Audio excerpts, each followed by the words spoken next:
하나님 말씀 우리 민수기 13장 25절에서 33절까지의 말씀을 함께 보시겠습니다. 민수기 13장 25절에서 33절입니다.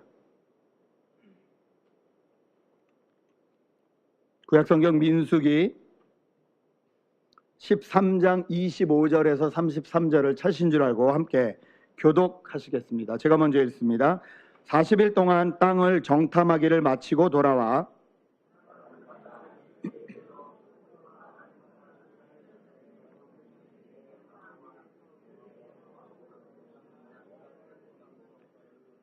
모세에게 말하여 이르되 당신이 우리를 보낸 땅에 간즉 과연 그 땅에 젖과 꿀이 흐르는데 이것은 그 땅의 과일이니이다.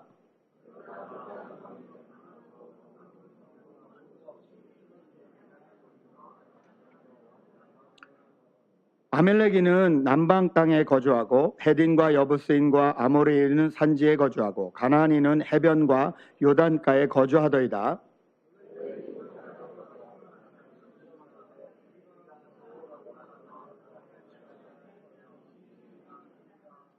그와 함께 올라갔던 사람들은 이르되 우리는 능히 올라가서 그 백성을 치지 못하리라. 그들은 우리보다 강하니라 하고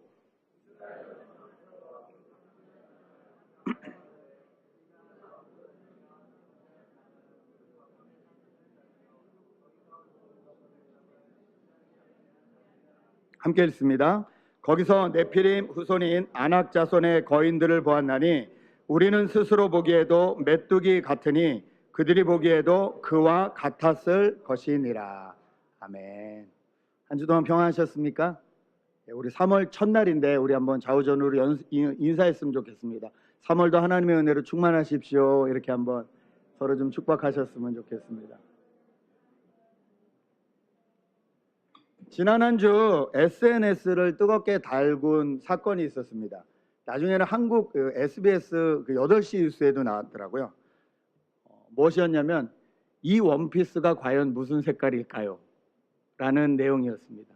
원피스 하나가 올라왔는데 그것이 파란색 바탕에 검은 줄무늬로 보이는지 흰색 바탕에 금색 줄무늬로 보이는지 그것으로 아주 SNS가 뜨거웠습니다. 페이스북뿐만이 아니라 유튜브를 보시면 유튜브를 딱 치면 제일 먼저 위에 이게 왜 이렇게 보이는지까지 설명이 다 나와 있고요. 뿐만 아니라 이것이 과연 무슨 색이냐를 알아맞히기 위해서 의사들이 동원이 되고 또 아도비라고 하는 이 디자이너들이 많이 쓰는 일러스트레이터나 포토샵을 만드는 회사에서까지 컴퓨터를 이용해서 이것이 무슨 색이다라고 증명을 하는 전 세계가 떠들떠들한 일이 있었습니다. 스코틀랜드의 한 여가수가 그냥 친구들에게 이게 무슨 색으로 보이냐고 올린 그 스커트색 맞히는 일 때문에 전 세계가 이렇게 난리가 났습니다. 너무 재밌었어요. 더 재밌는 것은 그게 원래는 블루의 검은색이라고 합니다. 그런데 그게 일주일에 몇 장 안 팔리던 스커트였는데 그 사건이 있고 30분 만에 그것이 다 완판됐습니다. 그리고 그 색깔을 보는 사람들 중에서 70%가 흰 바탕에 골드라고 본답니다. 그러니까 이 사람들이 빨리 흰 바탕에 골드 원피스를 만들기 시작했다고 합니다. 아무렇지도 않은 그 한 사건으로 인해서 이런 일들이 일어났습니다. 의사들이 그것에 대해서 말하는데요. 눈의 망막이라는 것에 원추 시세포라는 것이 있다고 합니다. 그런데 그 원추 시세포가 이 빛의 각도에 따라서 보이는 것이 다르고 색깔을 구별하는 것이 사람마다 조금 다르다고 합니다. 그래서 그렇게 색깔이 다르게 보인다. 결론은 이거였습니다. 그런데 이 간단한 일을 가지고 전 세계가 떠들썩할 수 있다니. 저희 교회 집사님이 보내주셔서 저희 집에서도 그걸 해봤습니다. 4명의 의견이 다 갈라졌습니다. 아니 어쩜 이런 일이. 여러분 우리 눈에 보이는 것이 우리가 생각하는 사실과 다를 수 있다는 것을 여러분 인정하십니까? 우리 눈에 보이는 것과 사실이 다를 수 있다. 저는 자신 있게 흰색 금색이라고 했거든요. 사실이 아니더라고요. 블루의 검정색이라고 결론이 났습니다. 저희가 이제 민수기까지 왔습니다. 민수기 제목은 백성들의 수를 센다. 그 기록이다. 그래서 민수기 한자로 이렇게 썼습니다. 영어로도 numbers 이렇게 써 있습니다. 근데 원래 이 히브리 성경의 원 제목은 광야에서입니다. 왜냐하면 광야에서 있었던 일들에 대해서 이야기하고 있기 때문에 그렇습니다. 성경을 잠깐 한번 리뷰하겠습니다. 하나님의 은혜로 이스라엘 백성들이 애굽에서 나왔습니다. 출애굽 사건이라고 했죠. 출애굽길 통해서 시내산까지 이르는 2달간의 여정을 하나님께서 다 인도하셨습니다. 홍해를 가르고 또 만나와 메추라기와 물과 여러 가지 사건들을 통해서 2달 만에 시내산에 도착을 했습니다. 그곳에서 11개월, 약 1년 정도 있으면서 거기서 레위인들이 어떻게 제사해야 되는지, 너희 백성들이 어떻게 성막을 만들어야 되는지 그것에 대해서 다 설명을 하셨습니다. 그것이 레위기 이야기고 민수기 10장까지 이야기입니다. 뿐만 아니라 이제 가나안 땅에 들어가야 되기 때문에 가나안 땅에 들어가서 싸울 수 있는 사람들이 얼마나 되는지 세어보자.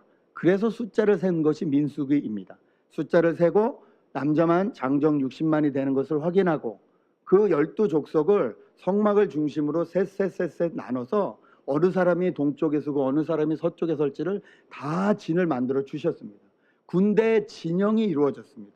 전쟁의 준비가 끝났습니다. 그리고 이제 민수기 11장부터 다시 가나안 땅을 향하여 올라갑니다.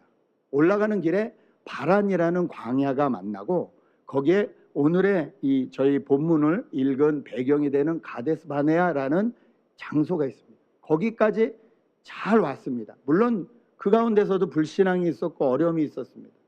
11장 첫째부터 불만을 했다 그러고요. 또 12장에서도 어려움이 있었습니다. 그런데 하나님의 은혜로 여기까지 왔습니다.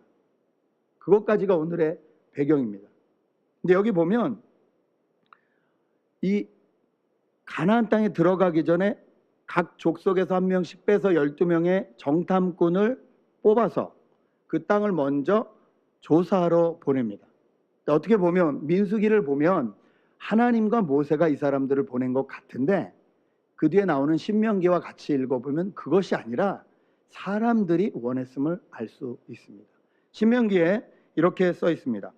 우리 하나님 여호와께서 우리에게 명령하신 대로 우리가 호렙산을 떠나 너희가 보았던 그 크고 두려운 광야를 지나 아모리 족성의 산지길로 가데스 바네아에 이른 때에 내가 너희에게 이르기를 우리 하나님 여호와께서 우리에게 주신 아모리 족속의 산지에 너희가 이르렀나니 너희 하나님 여호와께서 이 땅을 너희 앞에 두셨은즉 너희 조상의 하나님 여호와께서 너희에게 이르신 대로 올라가서 차지하라.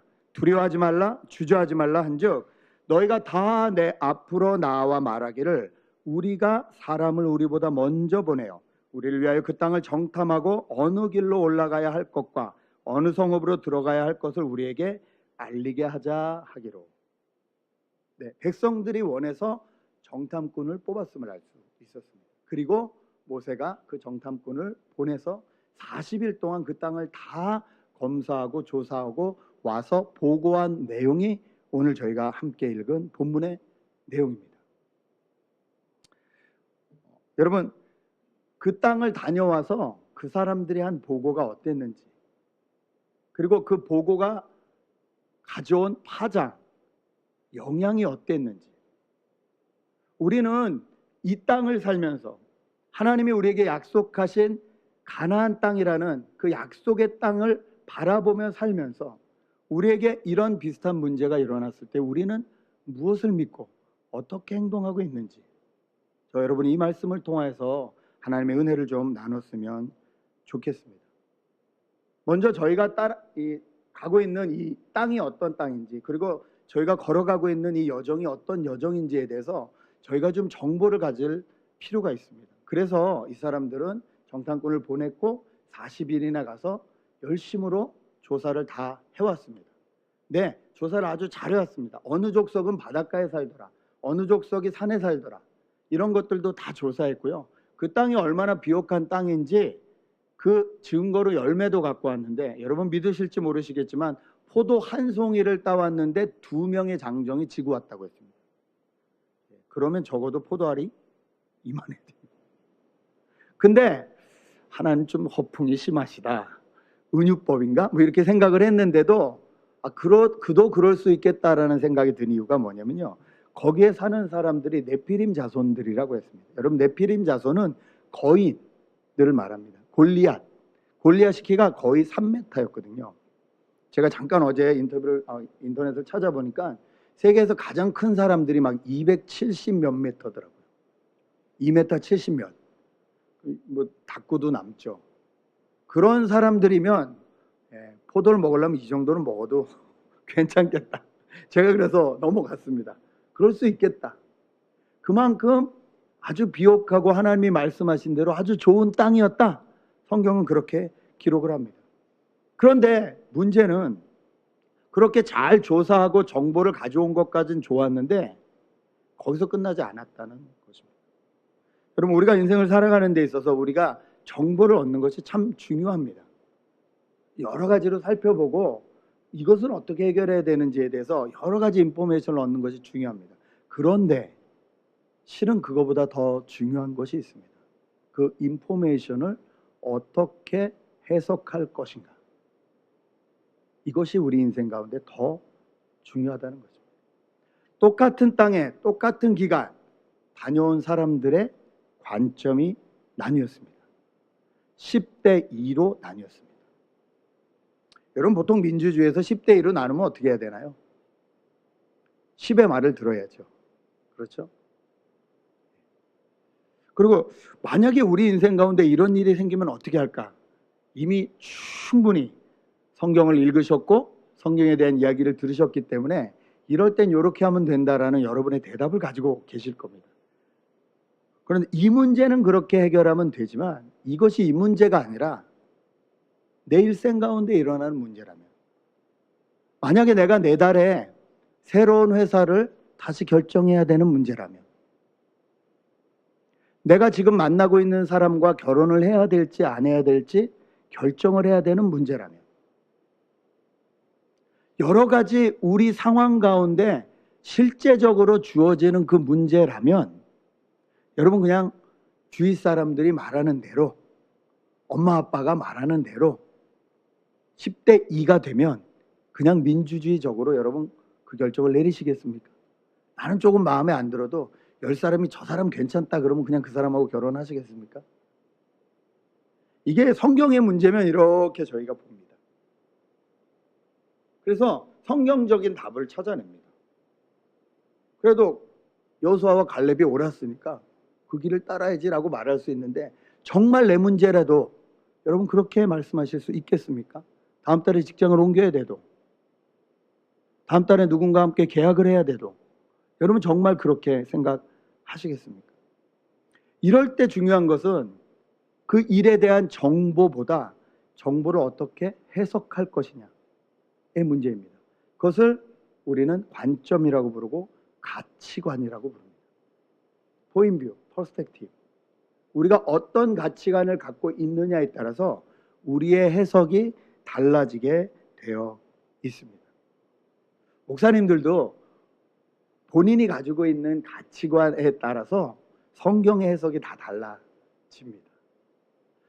제가 어떤 목사님 한 분을 만났는데 그분은 이렇게 민주주의 뭐 이런 거 운동도 좀 열심히 하신 것 같아요. 그분이 성경을 보시는 관점은요, 해방자 예수입니다. 항상 해방자 예수, 그 관점으로 성경을 쫙 들어보십니다. 어떤 분은 또 아주 어렵고 힘든 가운데 하나님의 사랑과 은혜로 겨우 구원받을 수 없는 자기 같은 사람이 구원받으셨습니다. 그 목사님은 모든 설교가 사랑의 하나님이십니다. 어떤 관점을 가지고 있냐에 따라서 해석하는 방법이 너무 달라집니다. 우리는 어떻게 해석을 해야 될까요? 이 사람들은 어떻게 해석을 했나요?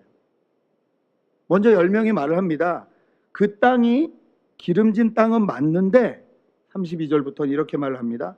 이스라엘 자손 앞에서 그 정탐한 땅을 악평하여 이르되, 우리가 두루 다니며 정탐한 땅은 그 거주민을 삼키는 땅이요 거기서 본 모든 백성은 신장이 장대한 자들이며 거기서 네피림 후손인 아낙 자손의 거인들을 보았나니 우리는 스스로 보기에도 메뚜기 같으니 그들이 보기에도 그랬을 것이다. 처음에는 적과 꿀이 흐르는 비옥한 땅이라고 하더니 자기들의 의견을 관철시키기 위해서는 그 땅을 악평하기 시작합니다. 정보를 틀리게 준 건 아니에요. 거인이 살고 있는 것도 맞고 큰 사람들이 살고 있는 것도 맞아요. 그런데 거기에 자기 감정을 넣었어요. 이제 악평을 합니다. 그리고 뭐라고 합니까? 결론을 우리는 그들 앞에서 메뚜기다. 하나님이 어떤 수고를 하셔서 어떤 일을 이루셔서 그곳까지 데리고 오셨는데 거기다 데리고 놨더니 이제 약속의 땅 가나안을 눈앞에 두고 있는데 거기서 하는 말이 우리는 메뚜기다. 여러분 자녀 키워보신 분들은 경험해 보셔 아시겠지만 자식이 제일 속상할 때가 언제냐면요, 시도도 안 해보고 포기할 때입니다. 시도도 안 해보고 포기할 때. 아, 난 못해요. 어렸을 땐 그럴 수 있죠. 요 의자에서 아빠가 이렇게 1m 좀 떨어져서 팔짝 뛰어보라 그러면 요 뛰기가 쉽지가 않습니다. 3살, 4살짜리는. 근데 그것이 한두 번 경험이 되면 이제 아빠를 믿고 뛰게 돼요. 그렇죠? 그 경험들이 쌓이면 신뢰가 커집니다. 그래서 기독교 가운데 저희가 경험하는 게 참 중요합니다. 경험할수록 하나님에 대한 신뢰가 쌓이거든요. 여러분 그렇게 기도하시고 정말 하나님 앞에 매달리십시오. 그런데 문제는 이 이스라엘 백성은 경험이 부족하지 않았다는 겁니다. 여러분 첫 번째 이 광야에 출애굽에서 시내산까지 오는 광야의 이 2달 사이에도 놀라운 하나님의 경험들을 했습니다. 홍해 건넜죠. 바위 깨트려서 물 주셨죠. 만나 주셨죠. 메추라기 주셨죠. 다 하셨습니다. 구름 기둥 불 기둥으로 인도하셨죠. 인생의 여정 가운데 한 번도 하나님이 안 계신 적이 없었어요. 어렵고 힘든 길이었지만 항상 동행하셨고 항상 채우셨어요. 첫 번째 광야에서 불만 불평할 때는 하나님이 아 그렇지 얘네들이 그 애굽에서 그냥 주는 거 먹다가 처음 와서 고생하니까 그럴 수 있지라고 하나님이 다 제공하셨어요. 그리고 시내산에서 훈련도 시켜주셨어요. 그리고 다시 광야로 가는데 거기서도 똑같은 불만과 불평을 하고 있다면 그리고 이제 정말 가나안 땅이 눈앞에 있는데 그 땅 앞에 서서 하나님의 자녀라고 하는 사람들이 하는 말이 나는 메뚜기입니다 라고 하고 있다면 이건 경험이 부족한 것이 아니라 하나님을 향한 믿음이 없는 것입니다. 여러분 하나님을 인정하지 않고 하나님을 믿지 않는다면 저희는 아무리 많은 정보를 얻어도 그 인생의 광야길에서 하나님과 동행할 수 없습니다. 이 일로 인하여 민수기 25장까지가 연결이 됩니다. 여러분 민수기 25장까지는요 38년 동안 하나님께서 이 불만을 하고 이 불만이 퍼집니다. 이스라엘 전역에 퍼지는데 어떻게 퍼지냐면 온 이스라엘 백성이 다 울음바다가 됩니다. 뭐라고 우냐면요 애굽에서 차라리 죽을 걸 이 광야에서 고생을 하다가 여기서 죽는구나. 여러분 어떻게 이민을 여기까지 오셨는지 잘 모르겠지만 한국에서 그냥 그렇게 살 걸 여기까지 와서 이 고생을 하다가 내가 이렇게 죽는구나. 이렇게 말할 수 있다는 거예요. 하나님께서 그 말에 화를 내십니다. 어떻게 내시는 줄 압니까? 제가 성경을 읽으면서 제일 두려워하는 말씀 중에 하나인데 하나님이 뭐라고 하시냐면요. 너희가 한 말이 내 귀에 들린 대로 내가 너희에게 그대로 해주겠다. 이렇게 말씀하세요. 차라리 거기서 죽었으면 좋았을 걸. 그래서 하나님께서 그렇게 불만을 말한 1세들이 다 죽을 때까지 38년 동안 가데스 바네아에서 한 발짝도 움직이지 않으십니다. 여러분 그거 1, 2주면 가는 길이에요. 그 길을 38년 동안 하나님이 1세들의 불신앙의 1세들이 다 죽도록 기다리십니다.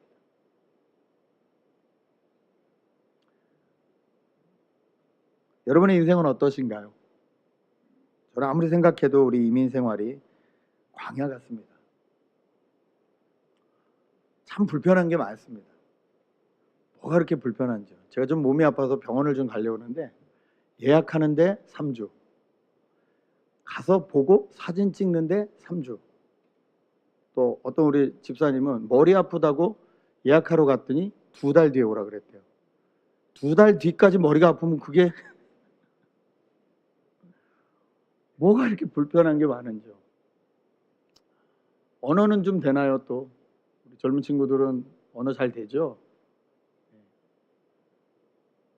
깝깝합니다. 뭐 이렇게 불편한 게 많은지 광야 같은 삶을 저희가 삽니다. 정보를 열심히 모읍니다. 살아남기 위해서 열심히 정보를 모읍니다. 근데 그것으로 되지 않습니다. 정보를 올바르게 해석하고 올바르게 바라봐야 되는데 민주주의처럼 아니면 다수결로 많은 사람들이 그렇다니까 그렇게 그냥 따라갈 수만은 없는 것이 저희의 인생입니다. 그렇지 않습니까? 남들이 다 그렇게 한다고 저희도 그렇게 할 수 없잖아요. 거기에 대한 책임은 저희가 져야 되는 거예요. 그러면 어떻게 해야 될까요? 이런 정보를 가지고 이 정보를 해석하는 능력이 필요한데 그럴 때 우리는 누구를 바라봐야 됩니까? 여러분 누구를 바라보고 계십니까? 친구 말 믿고 계십니까? 친구가 이렇다니까 제가 대학생 애들 중에서 그러다가 이제 제때 졸업 못하는 애들 아주 여러 봤습니다. 카운셀러 가야 되는데 카운셀러 안 가고 그냥 자기 친구 말 듣고 뭐 이거 한 다음에 이거 하면 된대. 그냥 그렇게 그 수업 듣다가 나중에는 보면 졸업할 때 다 됐는데 한 과목을 못 들어가지고 그 한 과목이 또 오래 열리지 않아서 그 다음 해까지 가고 그 다음 해까지 가서 6년 7년 만에 졸업을 하는 아이를 봤어요. 한 과목을 남겨놓고 친구 따라 강남 가다가. 여러분 이 중요한 상황 가운데 저희가 누굴 바라봐야 될까요? 예수 그리스도를 바라봐야 합니다. 누가복음 4장에 보면요, 예수님께서 40일 동안 광야에 가신 일이 기록되어 있습니다. 정탐꾼들도 40일 동안 정탐을 하고 왔는데 예수님도 40일 동안 일부러 광야에 가셔서 마귀에게 시험을 받으시는 기록이 누가복음 4장에 쓰여 있습니다. 그렇다면 우연은 아니겠죠. 거기서 예수님께서 세 가지 시험을 당하십니다. 첫 번째 시험이 무엇이었죠? 기억하십니까? 이 돌들을 떡이 되게 하라. 저희가 가장 유혹에 빠지기 쉬운 경제적인 문제, 먹고 사는 문제를 네가 해결해봐라. 첫 번째 시험이 이것이었습니다. 두 번째 시험은 무엇입니까? 나에게 절만하면 이 모든 세상의 권세를 너에게 주겠다. 누구를 믿을 것인가? 누구를 따라갈 것인가에 대한 문제를 시험합니다. 마지막 시험은 무엇입니까? 네가 높은 곳에서 뛰어내려 봐서 네가 진짜로 하나님의 아들임을 증명해 봐라. 네 능력과 네 권세가 무엇인지 한번 이 땅 가운데 보여봐라. 여러분 저희가 당할 수 있는 모든 시험들을 예수님께서 다 당하셨습니다. 경제적인 문제, 어떤 명예나 자존심이나 어떤 능력이나 그런 문제, 모든 문제들을 나는 누구를 섬기고 사는지 거기에 대한 문제, 모든 문제들을 다 넣으셨어요. 그런데 이 문제를 예수님께서 해결하시는 방법은 하나였습니다. 무엇이었습니까? 그 마귀가 하는 말마다 예수님께서 대답하실 때 어떻게 대답하십니까? 하나님이 가라사대, 하나님이 말씀하시되. 여러분 예수님은 충분히 성전에서 뛰어내리실 수도 있는 분이셨고요, 돌을 떡으로 만드실 수도 있는 분이셨습니다. 모든 능력과 권세를 다 가지고 계시는 분이셨습니다. 그런데 그분은 자기 힘으로 자기 능력으로 그 일을 해결하지 않으셨습니다. 그리고 어떻게 해결하셨습니까? 하나님이 가라사대, 하나님이 말씀하시되. 여러분 광야 같은 이 땅 가운데 우리가 살 때 필요한 것은 정보가 아니라, 정보를 내가 막 분석하고 사람들의 의견을 들어 해석하는 능력이 아니라 나에게 주어진 그 정보를 하나님 앞에 가지고 나가 말씀은 무엇이라고 하는지 말씀 앞에 비춰보는 능력입니다. 우리에게 필요한 것은 이것입니다. 남들이 다 좋다고 하는 사람들이 나한테 안 좋은 사람일 수도 있어요. 남들이 다 좋다는 사업이 나에게는 안 좋은 사업일 수도 있어요. 그렇다면 내 인생에 후회하지 않고 내 인생을 올바로 걸어가기 위해선 무엇을 해야 되나? 나를 만드시고 나를 사랑하시고 나와 동행하겠다고 하신 그 하나님의 말씀에 비춰서 해석해야 된다는 것입니다. 우리에게 주어진 환경과 문제를 하나님의 말씀으로 해석하는 것, 그것을 성경은 믿음이라고 합니다. 여러분, 광야를 걸어가면서 우리에게 필요한 것은 하나님을 믿는 믿음입니다. 여러분, 하나님을 믿는 믿음이 있으십니까? 예수 그리스도를 통하여 우리에게 주어진 그 하나님의 놀라운 일들을 믿는 믿음이 있으십니까?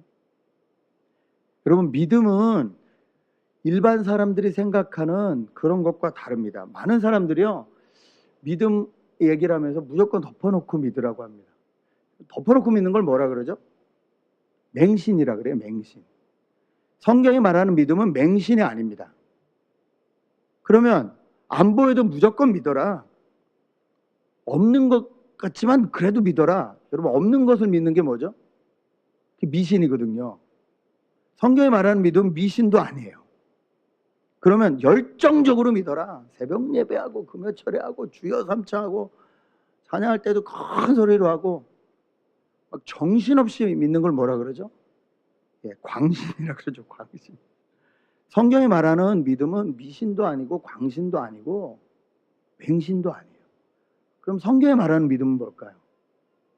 하나님이 우리를 위해서 어떤 일을 하셨고, 하나님이 지금도 어떤 일을 하고 계시고, 지금부터도 내 인생을 통하여 어떤 일을 하시겠다고 약속하신 성경을 근거로 확신하는 것, 이것이 믿음입니다. 여러분, 하나님이 하신 일을 확신하십니까? 하나님이 여러분 인생 가운데 하고 계신 일을 확신하십니까? 하나님이 여러분을 위해서 하실 일들을 확신하십니까? 그것이 믿음입니다. 광야 같은 인생 가운데 우리에게 필요한 것은 그 믿음입니다. 그 믿음이 있어야 문제가 다가오면 하나님의 방식대로 해석할 수 있습니다. 하나님의 방식대로 결정할 수 있습니다. 많은 사람들이 하나님을 믿는다고 하지만 가장 중요한 순간에 자기의 가치관, 자기의 관점, 자기의 방식으로 모든 것을 해석합니다. 그리고 문제가 일어나면 다시 하나님 앞에 엎드려서 내가 하나님을 믿는데 왜 이런 일이 일어나냐고 외칩니다. 연애할 때 진짜 하나님 말씀 받고 연애하셨나요? 오늘을 계기로 해서 갈라지라는 소리는 아니고, 여러분의 미래에 대한 하나님의 꿈, 하나님의 말씀이 여러분 안에 있으십니까? 여러분에게 진짜 필요한 건 지금 배우자가 아니에요. 여러분에게 진짜 필요한 건 내 인생을 향한 하나님의 디렉션이에요. 평생 나에게 말씀해 주시는 확신의 말씀이 먼저 필요해요. 이게 있어야 그 말씀 붙잡고 거기에 맞는 사람을 내가 볼 수 있는 눈이 생겨요.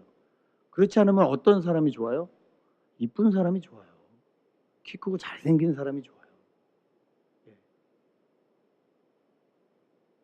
그 사람이 여러분을 계속 좋아할까요?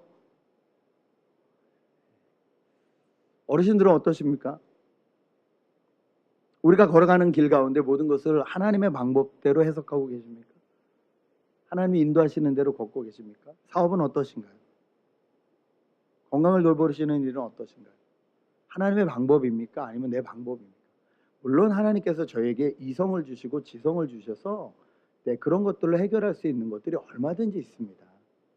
그런데 그것이 다 저에게 옳은 것만은 아니라는 것입니다.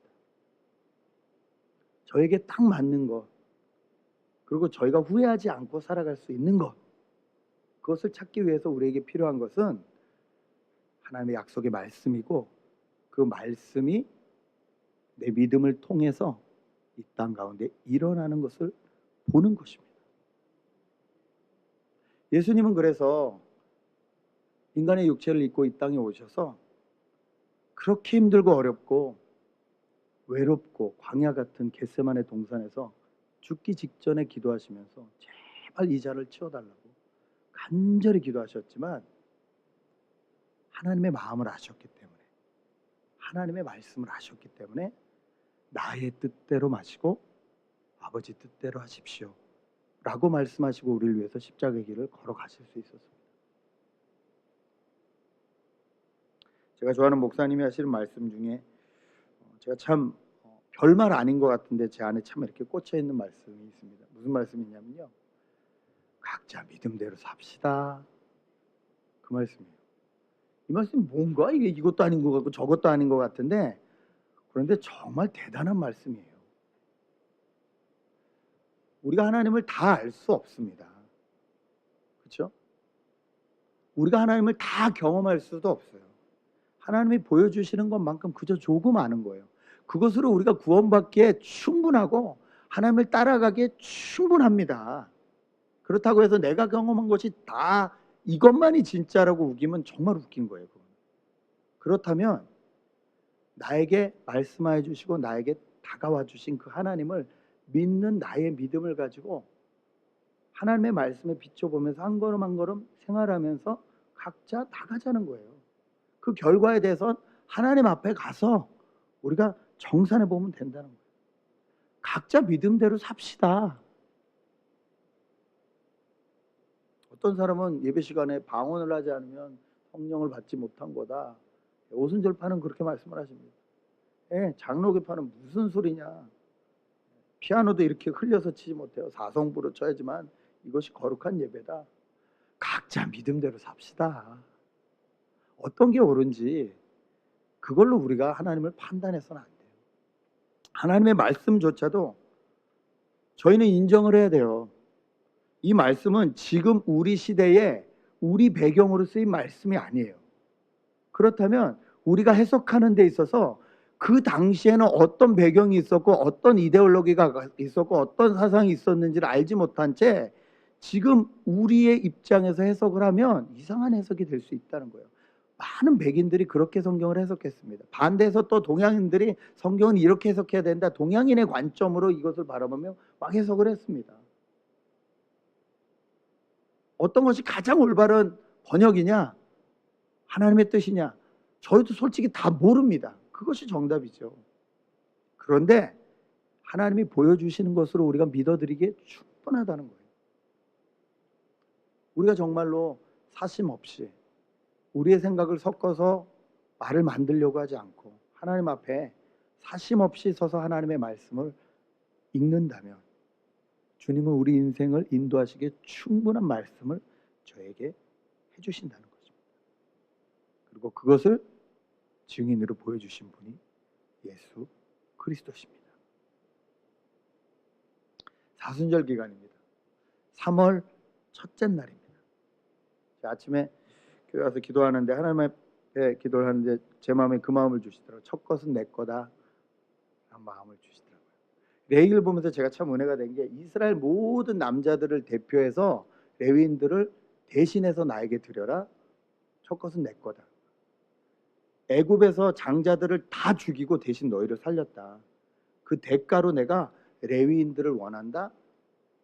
이 사람들을 구별해서 나한테 드려라. 하나님 그렇게 말씀하셨어요. 첫 것은 내 거라니까 장자들만, 장남들만 긴장하실 필요가 없어요. 그 우리들을 다 부르셔서 하나님의 백성으로 삼으셨어요. 레위인은 딱 한 가지 일만 하라 그러더라고요. 대제사장을 돕는 일만 하라고 하더라고요. 우리의 대제사장이 누구십니까? 예수 그리스도. 여러분, 이 3월 달에 우리가 해야 될 일이 뭔 줄 아세요? 하나님의 말씀을 붙잡고 하나님의 가치관으로 믿음을 가지고 예수 그리스도가 이 땅에서 하시고 싶은 일들을 우리가 우리의 손과 우리의 발로 해드리는 것. 이것이 우리가 해야 될 일인 줄 믿습니다. 아무쪼록 이 3월 달에 하나님의 말씀이 많이 들리시길 주님의 이름으로 축복합니다. 성경을 읽을 때마다 하나님의 마음이 많이 보이시기를 주님의 이름으로 축복합니다. 그리고 그 들리신 말씀과 보이신 그 마음을 가지고 예수 그리스도처럼 주님이 십자가의 길을 가신 것처럼 우리에게 가라고 하는 그곳을 향해서 믿음으로 가시는, 그래서 이 광야같이 팍팍한 이민사회가 저희 때문에 하나님을 알게 되고 숨통이 트여지는 그런 귀한 3월이 되시길 주님의 이름으로 축복합니다. 함께 기도하시겠습니다.